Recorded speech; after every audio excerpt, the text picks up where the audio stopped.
سلامتی ہے ان آنکھوں پہ جو ہدایت پہ نظریں جمائے بیٹھی ہیں، ان کانوں پہ جو ذکر خیر کے منتظر رہتے ہیں، اور ان قدموں پہ جو ہدایت کی راہ پہ گامزن ہیں۔ السلام علیکم ورحمۃ اللہ وبرکاتہ۔ تمام تعریفیں خدائے بزرگ و برتر کے لیے جو وحدہ لا شریک ہے، نہ کوئی ثانی نہ کوئی ہمسر۔ درود لامحدود محبوب رب الودود، راحت العاشقین مراد المشتاقین حضرت محمد مصطفیٰ، آپ کی آل پاک، آپ کے جانثار انصار اور اصحاب پر۔ ضمن آپ دیکھ رہے ہیں الف لام میم، میں آپ کا میزبان محمد اویس ربانی تہہ دل سے آپ کو کہتا ہوں خوش آمدید۔ خواتین و حضرات، میں جب بھی پروگرام کا آغاز کرتا ہوں میرا دل چاہتا ہے کہ میں خود ثنا خواں بن جاؤں، نعت خوانی کروں۔ میرا دل چاہتا ہے کہ حضور کے خد و خال اوصاف حمیدہ کا ذکر ہو۔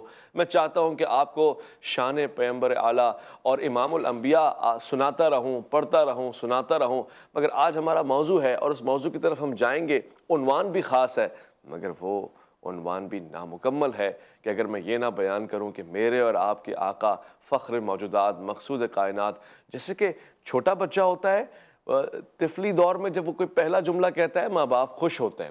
وہ بعض اوقات ماں باپ کو پیارے القابات سے پکارتا ہے، وہ بعض اوقات کوئی ایسا جملہ جو گھر میں زیادہ بولا جاتا ہے وہ بولتا ہے۔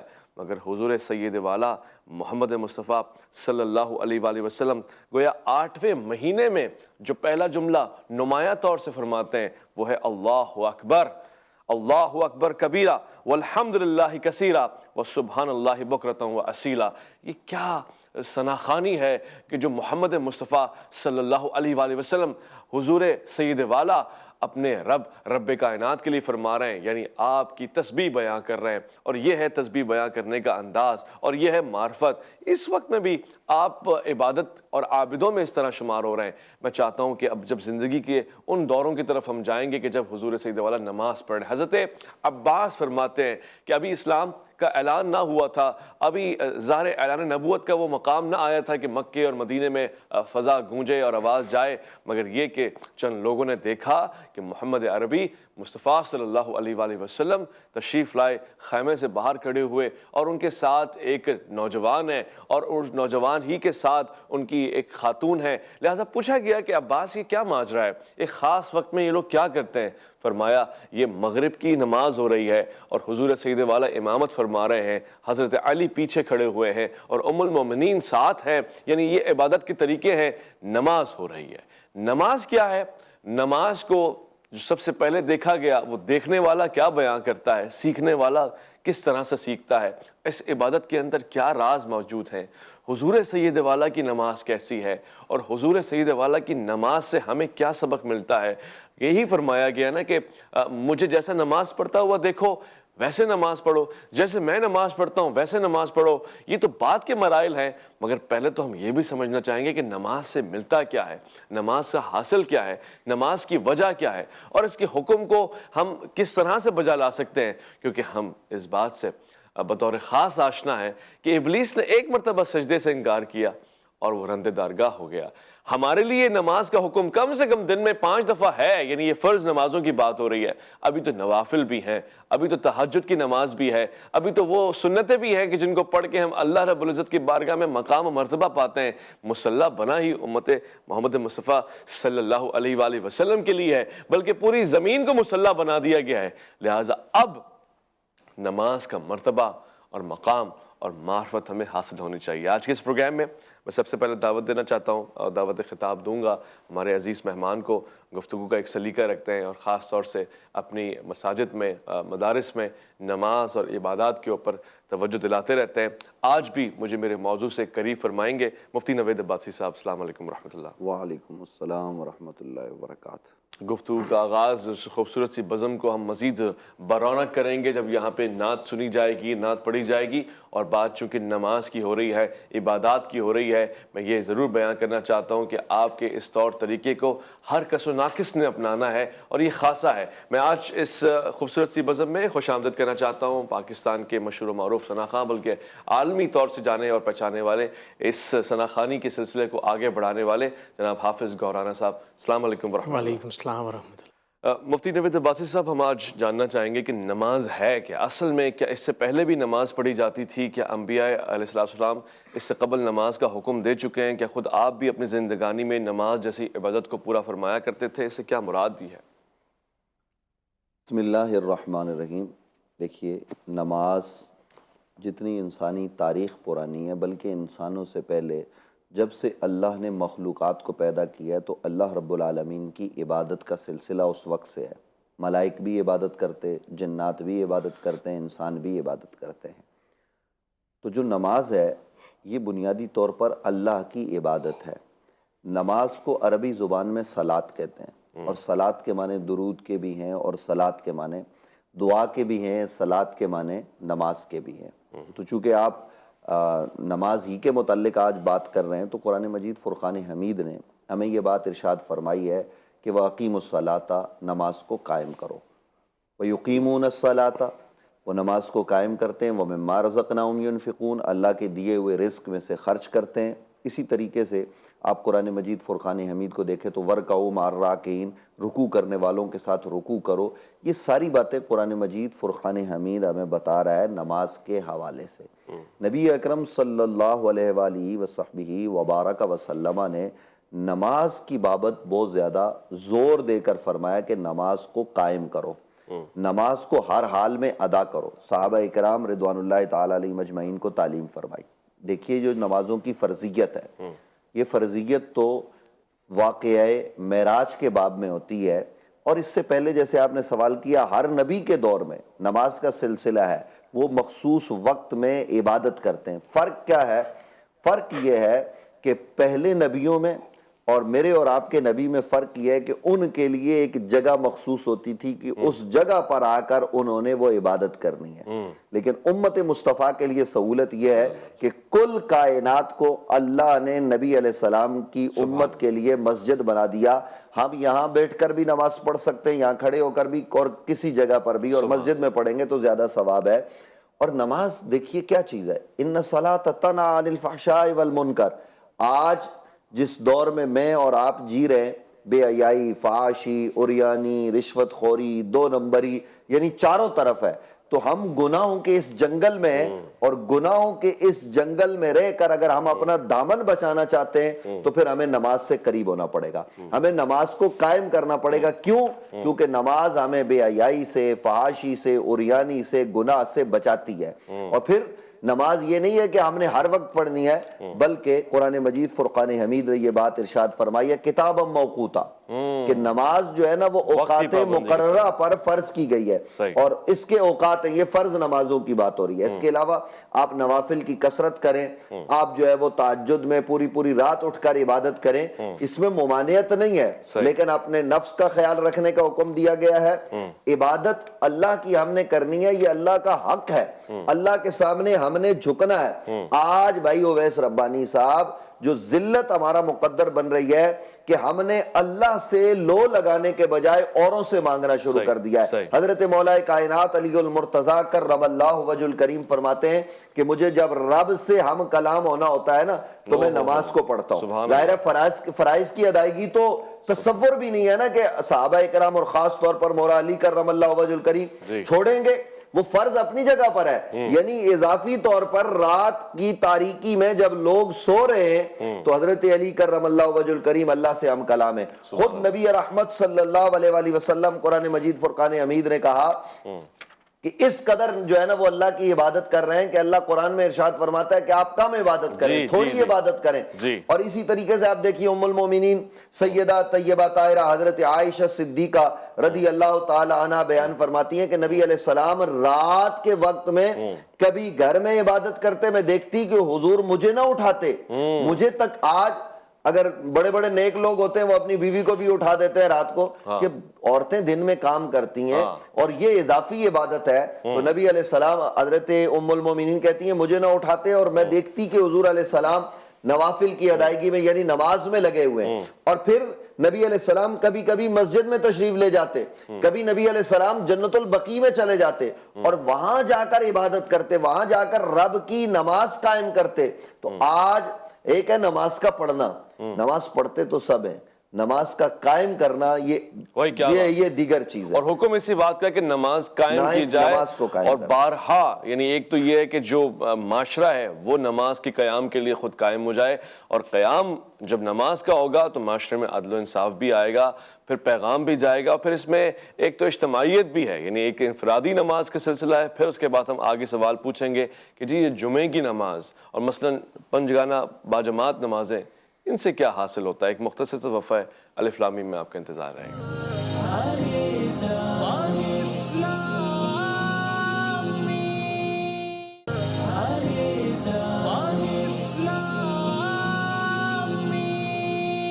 عزیزان خوش آمدید. اس میں کوئی شک نہیں ہے کہ حضور والا سید محمد مصطفیٰ صلی اللہ علیہ وآلہ وسلم کا ایک ایک عمل ہمارے لیے خزانے کی مانند ہے. مگر دیکھیے کہ آپ کس مقام اور مرتبے پہ ہیں، اس کے باوجود کوئی ایک ایسی نماز نہیں جو اس سے آپ غافل ہوں، بلکہ نماز بھی ادراک محمد مصطفیٰ ہے صلی اللہ علیہ وآلہ وسلم. میں مثال دینا چاہتا ہوں حضور سید والا کی، یعنی اس خوبصورت سی زندگانی میں ایک ایسا لمحہ بھی آیا کہ حضرت امیر کائنات مولا کائنات علی کرم اللہ وجہہ، آپ حضور کی اطاعت میں مصروف ہیں، حضور آپ کی آغوش میں آرام فرما رہے ہیں، اور یہ وقت بڑا خاص وقت ہے کہ گویا ایک نماز ہے اور وہ قضا ہوتے ہوئے نکل جانے کا خوف ہے. مگر اطاعت محمد مصطفیٰ صلی اللہ علیہ وآلہ وسلم اس انداز سے ہو رہی کہ حضور سے کچھ کہا نہیں جا رہا. حضرت علی خاموش ہیں، یہاں تک کہ احساس ہوا اور یہ نہ ہو کہ علی کی نماز قضا ہو جائے. حضور سید والا نے اس بات کو احساس کرتے ہوئے حکم دیا کہ علی وہ جو شمس ہے اسے پلٹایا جائے. خود حضور کے فرمان کے مطابق یہ ہوا. مگر دیکھیے اعلیٰ حضرت نے بھی اس خوبصورت سے موقع کو جانے نہیں دیا، بلکہ بیان فرمایا کہ یعنی اس خوبصورت سے پل کو اس طرح سے باندھ دیا کہ وہاں پر اطاعت محمد مصطفیٰ صلی اللہ علیہ وآلہ وسلم ہو رہی ہے، اور اس اطاعت ہی کا نام نماز ہے. یعنی اللہ رب العزت کہتا ہے کہ پیروی کرو، ان کی اطاعت کرو، اللہ کی اور اللہ کے رسول کی. تو گویا وہ غفلت والا لمحہ نہیں تھا، بلکہ اس کو عبادت والا لمحہ شامل کر دیا. اور پھر یہ حضور کی عطا ہے کہ جہاں لمحے قید ہو جائیں، جس کو آقا کو یہ نعمت اور یہ خاصہ حاصل ہو کہ معراج بھی آپ کی پابند ہو، جو روح ہے کائنات ہو، اور ایک پل کے لیے اگر کائنات کے کسی ایک حصے سے دوسرے حصے کی طرف سفر کریں تو یہ جہاں بھی تھم جائے. میں ایسے سلسلے کو وسجد واقترب سے جوڑنا چاہتا ہوں کہ نماز قربت کا المیہ دیتی ہے، اندیشہ دیتی ہے اور اشارہ کرتی ہے. یعنی اللہ رب العزت نے اپنے بندے کے لیے فرمایا کہ وہ تو معراج محمد مصطفیٰ ہے، مگر بندے کی معراج یہ ہے، عام بندے کی، مجھ جیسے گناہگار کی، کہ جب وہ سجدہ کرتا ہے وہ قریب ہو جاتا ہے. یہ روزمرہ کے معمولات میں شامل ہے کہ ہمیں سجدہ کر کے اللہ کا قرب حاصل ہوتا ہے. ہم نماز میں اپنے دل کا حال سنا دیتے ہیں، اللہ رب العزت سے اس کے احکامات کو بارہا تسلسل کے ساتھ دہرا لیتے ہیں، اس سے ہمارے لیے آشنائی مل جاتی. فرمایا گیا، حضور سید والا نے فرمایا، 3 چیزیں تمہاری دنیا سے بڑی محبوب رکھتا ہوں. ایک، نیک پاک باز حلال خواتین، وہ جو ہمارے لیے ہمارے کاموں میں آسانیاں پیدا کرتی ہیں، وہ جو ساتھی ہوتی ہیں، پارٹنر ہوتی ہیں. دوسری، خوشبو آپ کو انتہائی محبوب ہے، وہ کہ جس کی مہک خود کائنات کو روشن کر دے، وہ کہ جس کی مہک سے آج مدینہ منورہ ہو جائے. وہ یہ فرما رہے ہیں کہ مجھے اس دنیا سے یہ حلال خوشبو اور یہ پاکیزہ خوشبو بہت زیادہ لذیذ اور عزیز ہے. اور فرمایا تیسری چیز یہ ہے کہ نماز وہ قرۃ عینی ہے، وہ نماز جسے میں سردیوں کے وقت پڑھوں جس میں وضو ہو، اور وہ نماز جو سخت گرمیوں میں ہو کہ جس میں تنگی ہو، اللہ رب العزت کے قرب کا سبب بنتی ہے. فرمایا گیا کہ اس نماز کو کسی بھی طور سے نہیں چھوڑا جا سکتا. یہاں تک کہ اس سے پہلے بھی کئی پروگراموں میں ذکر ہوا کہ حضور والا جب رات کو نماز فرما رہے ہیں، قیام کر رہے ہیں، تو خود وہ معبود کہہ رہا ہے کہ جو عبادت کو پسند کرتا ہے، اور اس نے کائنات کو تخلیق دیا ہے، کہتا ہے اے جنوں اور انسانوں، ہم نے نہیں پیدا کیا سوائے یہ کہ تم عبادت کرو. وہ کہہ رہا ہے کہ نہیں، تھوڑا قلیل، تھوڑا آرام سے، تھوڑا سا صبر، یعنی اس لحاظ سے نماز پڑھے کہ آپ کو آسانی ہو، کہیں آپ کے لیے تکلیف نہ ہو. وہ کتنا پاس رکھنے والا ہے، یا پھر وہ نمازیں کتنی بلند پایا ہیں. اور ان نمازوں کا ذکر میں اس انداز سے ضرور کروں کہ میرا دل کہتا ہے کہ اپنی اولاد کو انسان کیا سکھاتا ہے. میں اگر 2-4 نمازیں وقت پہ پڑھنے کے قابل ہو جاؤں گا تو چاہوں گا کہ میری اولاد بھی پڑھے، یعنی تربیت ہو، منتقل ہو یہ سلسلہ. آپ دیکھیے ان بچوں کے ذریعے پتہ لگتا ہے کہ گھر میں سکھانے والے کیسے تھے. جناب سیدہ زینب، آپ پہ ہمارا سلام ہو. عاشور کی یہ شب ہے، اور اس شب میں کہ جب پانی کی بندش ہے، تیمم کے ذریعے آپ تہجد کی نماز پڑھ رہی ہیں، گویا مسافر ہیں، سفر میں ہیں اور پانی کی بندش بھی دیکھی گئی ہے، مگر وہ جو رات کی نوافل ہیں ان سے بھی آپ غافل نہیں ہیں۔ اس سے پتہ لگتا ہے کہ اس گھرانے کی تربیت کتنی عمدہ اعلیٰ ہے، نماز سے ان کا کیا رشتہ ہے۔ یہ بھی سنیے، جنگوں میں اور غزوات میں خاص طور سے مولا کائنات حضرت علی، آپ پہ ہمارا سلام ہو، آپ سے یہ بات جڑی ہوئی ہے کہ آپ کو اس بات کا احساس بھی نہیں ہے کہ نماز میں کھڑے ہیں تو کیا ہو رہا ہے، کوئی تیر نکال لے، کوئی اپنے زخم کے حوالے سے عوامل طے کر لے، مگر حضرت علی کی توجہ نماز میں کس حد تک پختہ ہے۔ خواتین و حضرات، ہم آگے بڑھ رہے ہیں اور نماز کے ان سلسلوں کو سمجھنے کی کوشش کر رہے ہیں۔ میں مفتی صاحب سے ظاہر بریک میں اور سیگمنٹ میں آگے لے کے چلوں گا گفتگو کو۔ صاحب، ہم جب نماز میں کھڑے ہوتے ہیں، قبلہ رخ ہونا، متوجہ ہونا ایک ہی سمت کی جانب، اس سے کیا مراد ملتی ہے؟ اس کے فضائل کیا ہیں اور فائدے کیا ہیں؟ گزارش یہ ہے کہ ایک تو جس جانب آپ نے توجہ دلائی، میں بھی یہ عرض کرنا چاہوں گا ناظرین کی خدمت میں کہ سب سے پہلے تو اپنے بچوں کو نماز سکھائیں۔ جی، نبی اکرم صلی اللہ علیہ وسلم کا فرمان ہے، بچہ 7 سال کا ہو جائے تو اس کو نماز پڑھنا سکھایا جائے، جی، آہستہ آہستہ اس کو نماز کے قریب کیا جائے، اور پھر جب اس کی عمر 10 برس کی ہو جائے تو پھر اس سے نماز پڑھائی جائے اور اس کو تاکیداً کہا جائے کہ اب نماز نہیں چھوڑنی، اس کی سرزنش کی جائے نہ پڑھنے پر۔ اور بلوغت کے بعد نماز جو ہے وہ ہر عاقل بالغ مومن مسلمان پر فرض ہے۔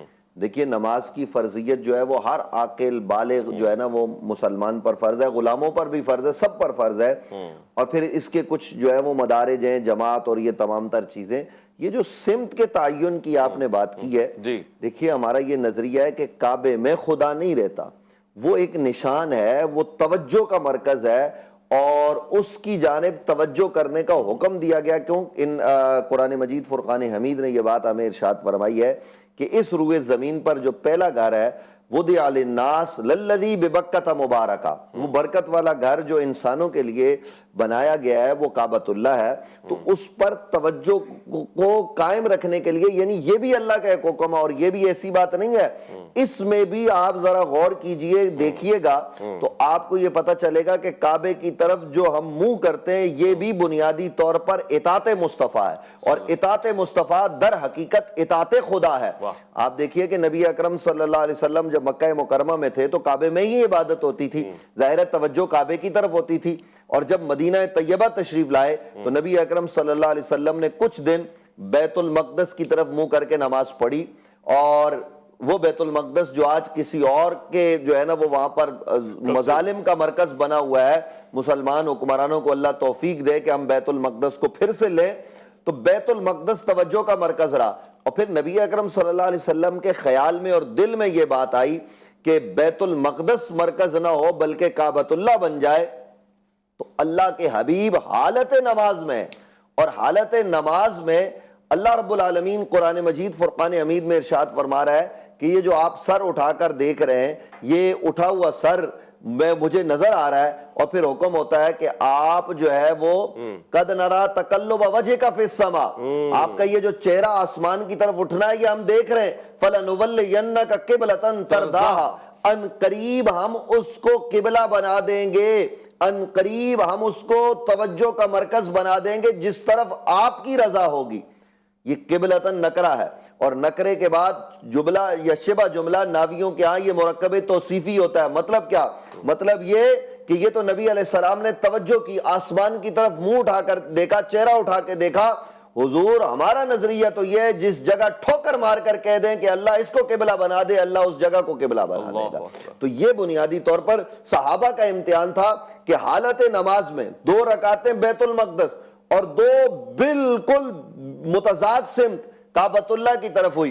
حضور اکرم صلی اللہ علیہ وسلم کے صحابہ پھر گئے، اور پھر دوسری مسجد تک جب یہ پیغام پہنچا تو وہاں نماز ہو رہی تھی، ایک صحابی وہاں پہنچے کہ قبلہ تبدیل ہو گیا ہے۔ آج تو ہم کہتے ہیں نا 2 گواہیاں چاہیے ہوتی ہیں، لیکن صحابہ کا ایمان الگ تھا۔ جب سنا کہ حضور نے چہرہ پھیر دیا ہے اور حضور کعبے کی طرف متوجہ ہو گئے تو وہ بھی پھر گئے حالت نماز میں۔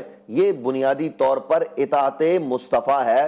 تو نماز جو ہے نا میں یہ عرض کرنا چاہوں گا اپنے ناظرین کی خدمت میں، ہماری مائیں بہنیں ہمیں سن رہی ہیں، گھروں میں موجود پردہ دار خواتین سن رہی ہیں، اللہ کا واسطہ اپنے گھروں میں اصول برکت کے لیے آپ نماز کو قائم کیجئے۔ آپ اپنے گھر کے ماحول کو خوبصورت اور خوشبودار بنانے کے لیے اپنے بچوں کو نماز کی طرف متوجہ کریں۔ بھائی اویس ربانی صاحب، آج لوگ آتے ہیں، مولوی صاحب آپ ہمیں وظیفہ دے دیں، اور پیروں کے پاس تو بہت ہی جاتے ہیں، اور پھر اچھے لوگ بھی ہوتے ہیں اور اس میں ایسے لوگ بھی ہیں جن کی نظر جیب پر ہوتی ہے، جو آپ کو کنگال بنا دیتے ہیں۔ کیوں؟ بچہ نہیں سنتا، بچہ فرما بردار نہیں ہے۔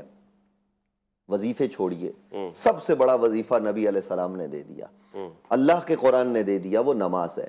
اور آپ اپنے بچوں کو نماز کی تعلیم دیجئے بچپن ہی سے۔ اور یہ کب ہوگا؟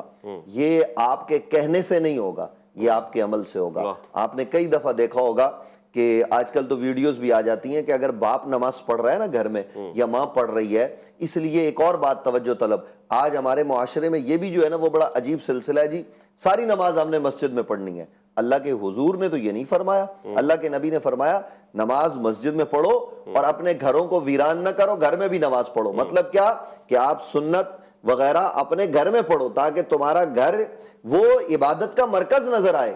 آج کتنے گھروں میں یہ سوال کرتا ہوں، اور یہ مجھ سمیت ہر آدمی اس پر غور کرے کہ نبی علیہ السلام نے جو یہ تعلیم دی ہے کہ گھر میں ایک جگہ نماز کے لیے مختص کرو، جس کو آپ جائے نماز بناؤ، ایک ایسا کمرہ، ایک ایسی جگہ جہاں سارے لوگ نماز پڑھیں۔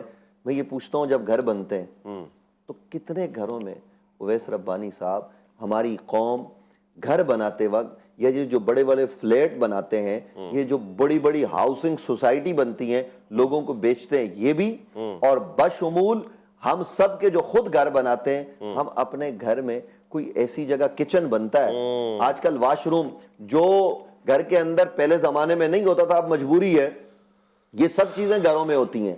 کیا نماز کے لیے جگہ ہم بناتے ہیں؟ نہیں، بالکل بھی نہیں۔ ہم سے کیا اس کا نہیں پوچھا جائے گا؟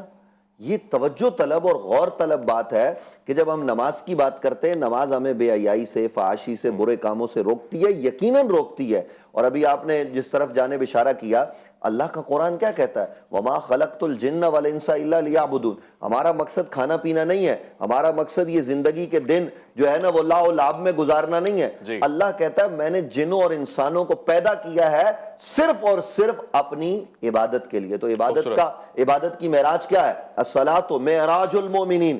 زکوٰۃ بھی عبادت ہے، تمام عبادات ہیں، حج بھی عبادت ہے، روزہ بھی عبادت ہے، لیکن وہ جو نماز ہے نا اس پر جتنا زور دیا گیا ہے اتنا دیگر عبادات پر بھی نہیں دیا گیا۔ اور میں سمجھتا ہوں کہ کائنات کی ہر شے اپنے اپنے انداز سے اس کی تسبیح اور اس کا حکم اور اس کی عبادت بجا لا رہی ہے۔ اولم یروا الی الطیر فوقہم صافات ویقبضن ما یمسکہن الا الرحمن، یعنی یہ پرندوں کا بھی کھولنا پروں کو عبادت ہے، اور پھر کون ہے جو انہیں تھامتا ہے؟ یقیناً اللہ رب العزت کی ذات ہے، اور وہ ہمیں زمین پہ بھی تھامتا ہے، ہمارے معاملات میں بھی ہمیں تھامتا ہے۔ مگر جب ہم نماز میں سر بسجدہ ہوتے ہیں تو یقین جانیے دلوں کو سکون ملتا ہے، ذہنوں کو، تخیل کو، افکار کو قرار ملتا ہے، اور یہ ہماری بہتری کے لیے، ورنہ اس کو نہیں پرواہ کون اس کی عبادت کرتا ہے، کون اس کو جھکتا ہے، کیونکہ کائنات کی ہر شے معبود کے آگے جھکنے کو اپنے لیے افتخار، اعزاز سمجھتی ہے۔ ایک مختصر سا وقفہ ہے، ہم لوٹ کر آئیں گے الف لام میم میں، آپ کا انتظار ہے۔